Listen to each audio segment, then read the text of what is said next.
Are negative thoughts sabotaging your relationship? Watch today's video for 3 common negative thought patterns that might be getting in the way of your romantic connection.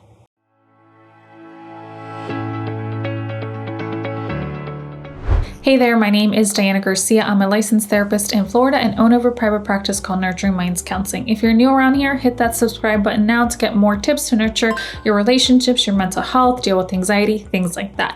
All right, let's jump into this week's video. Pattern is really when you have a lot of thoughts about your partner's loyalty, whether you can trust them, kind of a lot of thoughts related to insecurity, right? And so feeling really insecure in the relationship, you might think, is he or she being faithful? Are they being truthful with me? Are they really at the place they say they are? And you have negative thoughts about potentially things that could be going wrong. You really are predicting worst case scenario. Even insecurity can look like when you guys have a disagreement, your mind automatically goes to, oh my gosh, it's the end of the relationship. Even if your partner is not even on that wavelength, that's where your negative thoughts go. When I think of this insecure kind of thought pattern, it's helpful to understand how these then translate to behaviors, right? How then they impact how you show up in your relationship. So if you have this general sense of not trusting your partner, not really feeling like you can fully just let that anxiety about whether they're fully in the relationship, committed, or their loyalty, things like that, then that could show up as either really trying to control. So I find this a lot like this desire to over control. Over control can look like really needing to check their phone, have their location on, and check it, right? Not just have it for like safety reasons, but constantly be checking to make sure if your partner says they're at work, they're actually at work, or if they're going to hang out at a bar with buddies, they're actually at the bar that they said. So like this constant hypervigilance. You also might really set a lot of kind of rigid rules about what's okay, right? You can't do X, Y, and Z. You can't do certain things that maybe you used to do before. You can't do things without me, right? So these rules are, I need, in order to really deal with these negative thoughts and calm my associated anxiety or discomfort, I try to really kind of, my behaviors get really narrow, and I try to control my partner. And then this can really go different ways. Maybe your partner is really amenable and starts to shift, or maybe not, and it can lead to a lot of conflict.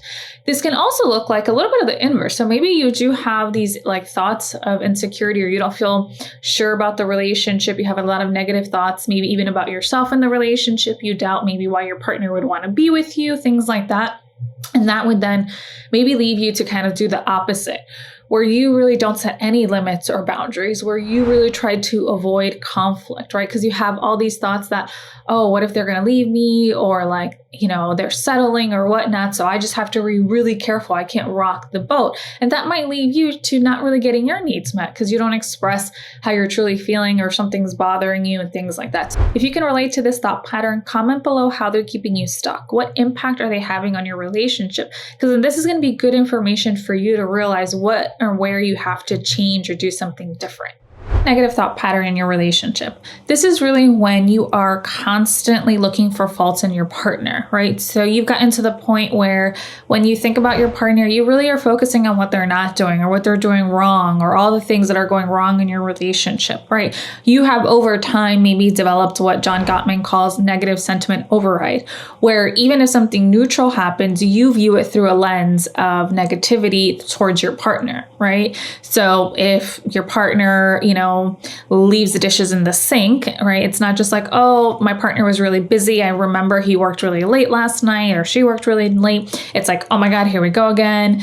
She or he sucks. They don't care about me. How many times have I said this, that they can't do this. They don't listen to me. They don't care about my needs, right? So it's like things that are neutral are viewed through this negative lens. And even things that, again, there is no intention from your partner. This is how, at this point, you viewed it. This can also really show up as disregarding any positive. So even if things are going well, or your partner does something that really does make you feel appreciated and loved, like you completely disregard that, or you minimize those things. So how this could show up in terms of the impact on the relationship outside of the obvious, but if you're constantly having this lens of negativity, it really might mean that you are constantly nagging or criticizing, expressing dissatisfaction towards your partner. You might be angry, frustrated, sad, resentful towards your partner, and it's apparent, like your partner knows it, and that's just kind of like the tension or the mood in your household.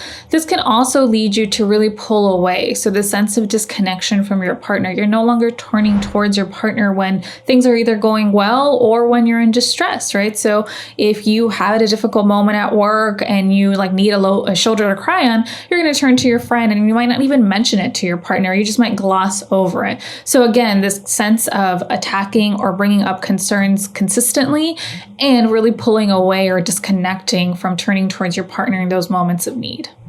The third thought pattern that might be showing up in your relationship is that you believe that your partner is constantly criticizing you. When I think of, again, potentially a negative thought pattern that shows up, anything that your partner says to you, any feedback that you get, even if your partner says it in like the best way, right? In this like very gentle startup, they say it in a way that someone else would be able to hear it, right? They use I statements, they watch their tone, they, check if it's a good time. And no matter what, no matter how they approach it, you still get extremely reactive. You get very defensive, or you shut down, like you just don't take in the feedback, right? Because you have this negative thought pattern that your partner is attacking you and finding you and saying that you're not good enough, or you're less than, or you're worthless, or so forth, and whatever, as a partner, as a parent, whatever the case is, right? Instead of taking the feedback of like, hey, I really need you to be more present at night when we are just spending time together, because that's like our quality time.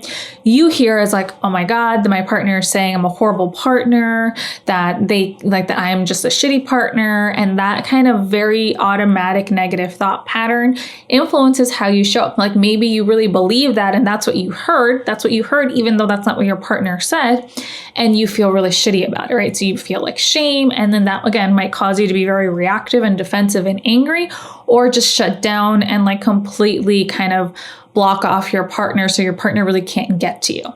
If you relate to any of the negative thought patterns in relationships that I mentioned, don't worry, don't stress out about it, don't shame yourself. Just acknowledge it and notice like, is this something that I need to look at and work at either individually or as a couple we need to look at? Again, it could be an indication of like your attachment style, some attachment history that you need to work through, but that's okay because we all have our stuff. It's just the more you can recognize it and the more you can recognize that it's negatively impacting a relationship that you want to be in and you want to work towards, then that's a signal to start doing that work. All right, guys, I hope this video was helpful for you. Check out this video next as another way to really work through negative thoughts. And as always, I encourage you to continue nurturing your mind, body, and soul, whatever that looks like for you. Thanks.